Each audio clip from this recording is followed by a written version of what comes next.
We came all this way and he's not here?" Zhang Fei raged.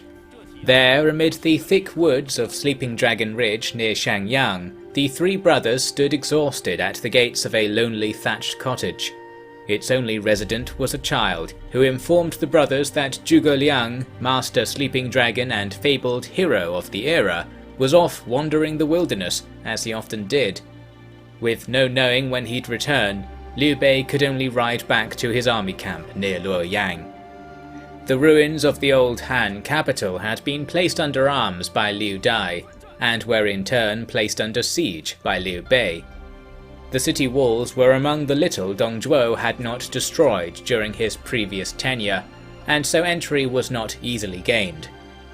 Given that military action was going to be stalled, Liu Bei and his brothers took their leave again to make the sweaty hike through the Longzhong Hills to seek Master Sleeping Dragon. Seeing a man tending to vegetables in a plot outside the house, Liu Bei raced forwards and jumped to the ground, making his introduction. But the man simply laughed. "Kind lord, I am Master Sleeping Dragon's brother. I am Zhuge Jun, and long have I wished to meet you. Please, come and sit." Liu Bei had to hide his disappointment, and control Zhang Fei and even Guan Yu's anger.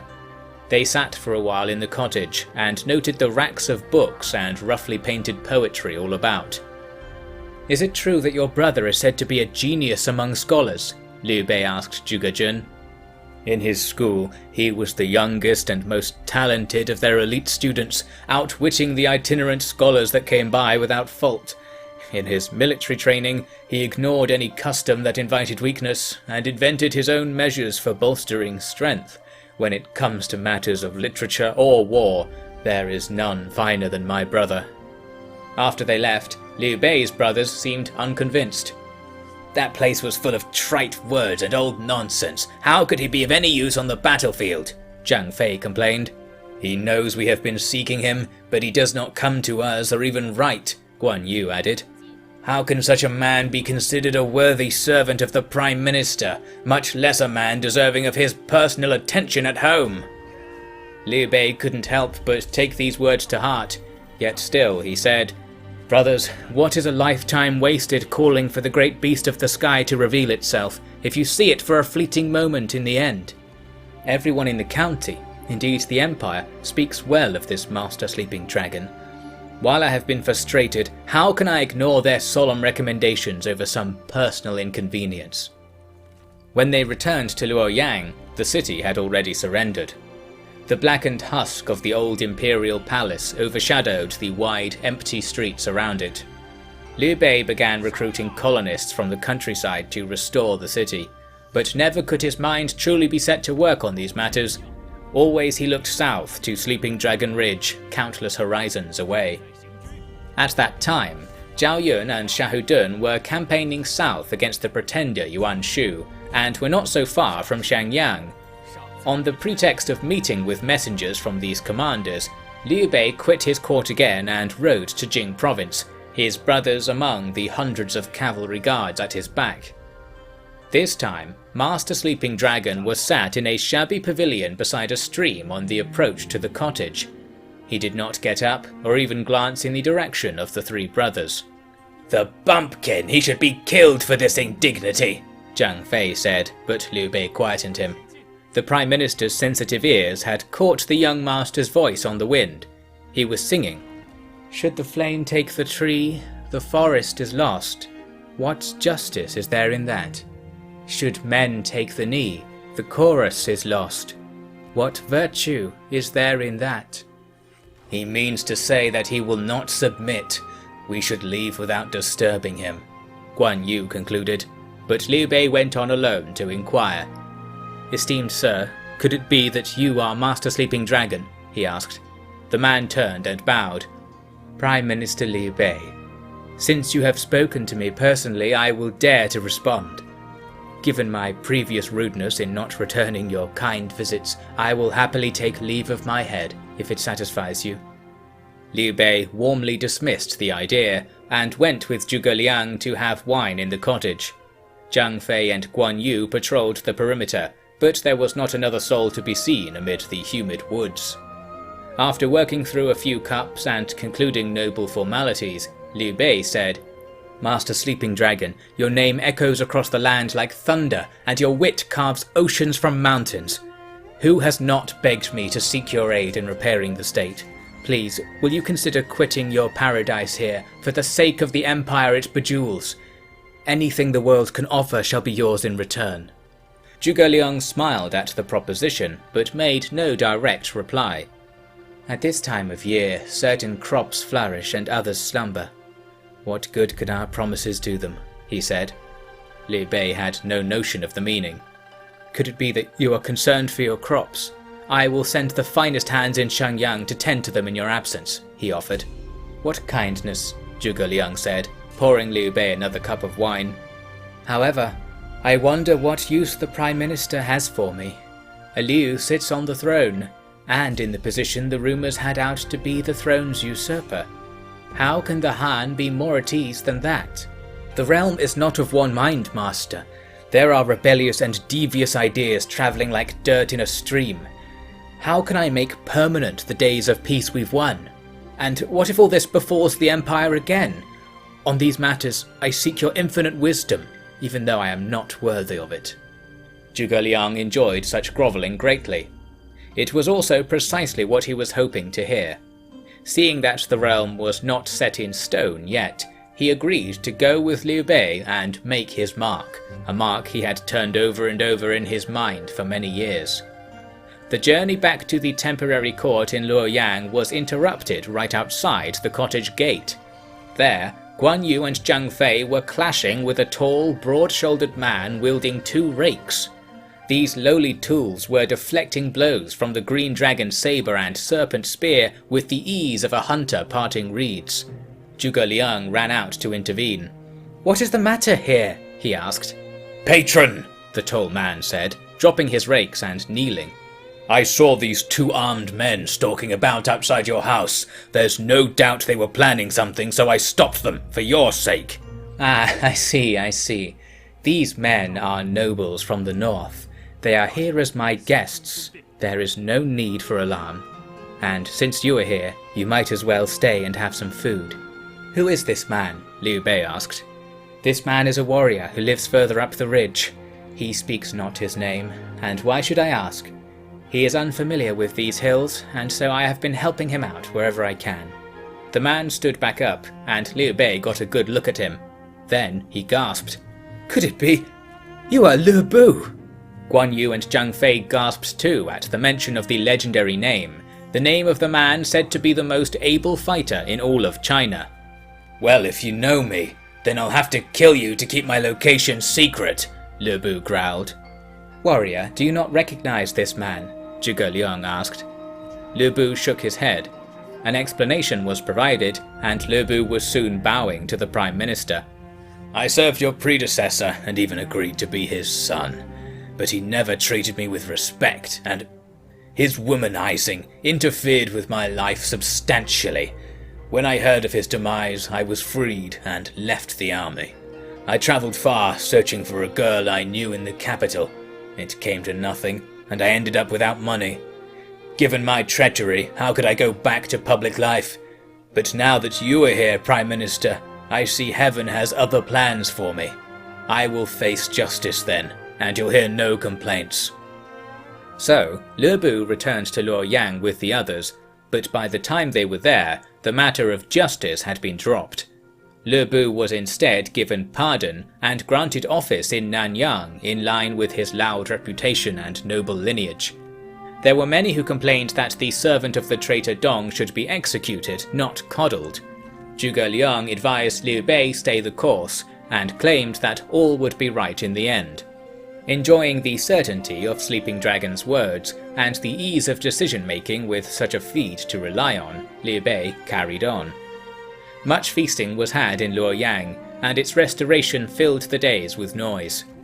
One of the many noble visitors was Zheng Jiang, whose army arrived in aid of Liu Bei, in vain. "You are giving the people their homes back, and undoing the destruction of the traitors' war. Never liked Luoyang, but the people that do, they'll appreciate this, my lord," she said. "And they deserve no less," Liu Bei said. They have worked for centuries to ensure these lands are well. Let them have this reward, at my expense if needs be." Zheng Jiang scowled at this answer. "It is at their expense no matter the course of things. Houses and streets are how you return that which the chaos took from the people. It is no reward." "I suppose. But what of you? You have been a loyal ally. I understand you are not acting under the orders of the court, and so you shall have to come in from the cold sooner or later." "Later," was Zheng Jiang's demand. She refused to stay in the court guesthouse and wandered off into the city night with a few handmaidens. "That's his little fascination," Guan Yu explained to Zhuge Liang on the other side of the feasting hall. "That woman is a rather famous bandit." "Of course, I know of Queen Zheng." "She's no queen in truth." "And by the historical definition of the office, our lord is no prime minister. I see no reason to be disloyal over such trifling details, though. Let any play for titles if they wish." This retort soured Guan Yu's mood for some days to come, but Liu Bei would not hear his grumblings. Far from this feast, trouble was brewing in Jing. North of the Yangtze River was the prosperous commandery of Changsha. Changsha City was Yuan Shu's redoubt after his home base had been overrun, but this place too was now encroached upon by the imperial armies under Zhao Yun and Xiahou Dun. They attempted to reach the city via an unexpected route, but Yuan Shu's men were already there waiting for them and attacked Xiahou Dun's camp at night. The Yuan forces had to approach the camp over a long flat plain, their lanterns giving the game away. Thus, when they reached the edge of the woods in which the Liu army was camped, crossbow bolts and catapulted stones flew out from the darkness. Even more deadly was Xiahou Dun himself, riding out alone. The Yuan commander felt obligated to reciprocate, and the two duelled in the moonlit fields as the armies closed in for battle. The tree line was hotly contested by the infantry, but the Yuan horsemen went around the Liu right flank via a small clearing further west. They appeared suddenly behind the front line, where Jian Yong was forced to make a desperate showing of himself to stall a deadly charge. Most of Jian Yong's men were still returning from scouting duty, and the Liu horsemen still in camp were at that moment mirroring the Yuan attack. They circumvented the Yuan right and attacked the light infantry in the rear. Thus, Jian Yong's wild raids did little. The Yuan cavalry thundered down into the end of the Liu lines. The footmen were so distracted by the noise of fighting to their front that none detected the attack in time to turn and see their killers. Now the rest of the Liu fighters were severely outnumbered and outflanked. Xu Shu sprung into action. He directed crossbow troops hidden deeper into the woods to thud bolts into the surging Yuan troops on the end of the line, halting the progress of the flanking drive. Then, the Liu cavalry arrived from the Yuan rear and piled into the melee, driving Yuan soldiers off the line. This split the Yuan army down the center. Xiahou Dun arrived back to the woods with the Yuan commander's head at his hip, and reorganized the troops to resist the Yuan push from the right. Meanwhile on the left, the cavalry did their work and cleared away the attackers in short order. The remaining Yuan troops realized that they were suddenly facing Xiahou Dun and company to the front, Xu Shu and his archers to the left, charging horsemen to the right, and Jian Yong's returning scouts to their rear. Leaderless, they fled in all directions, but few found easy escape. 4 in 5 were slain, and while this assault force was only a portion of the Grand Yuan army in Changsha, the rest fled without a fight when Xiahou Dun and Zhao Yun marched against them. A few weeks later, they entered Changsha city, taking refuge from the rapid onset of winter, a luxury now denied to the Yuan armies stuck out in the field. Indeed, the winter would defeat these men more certainly than any strategy of battle. When spring returned, the rest of Liu Bei's generals were tasked with some more straightforward imperial business. In the mountainous commanderies of Hanzhong and Baxi, sat between Chang'an and the riverlands of Shu, the rule of Han law was ignored. These lands were controlled by one Gongdu, who was the sort of yellow turban leader that Inspector Liu Yan had described as noble. This man had overthrown other yellow turban rebels in the region, and now ruled it as a despot, not that his people considered him one.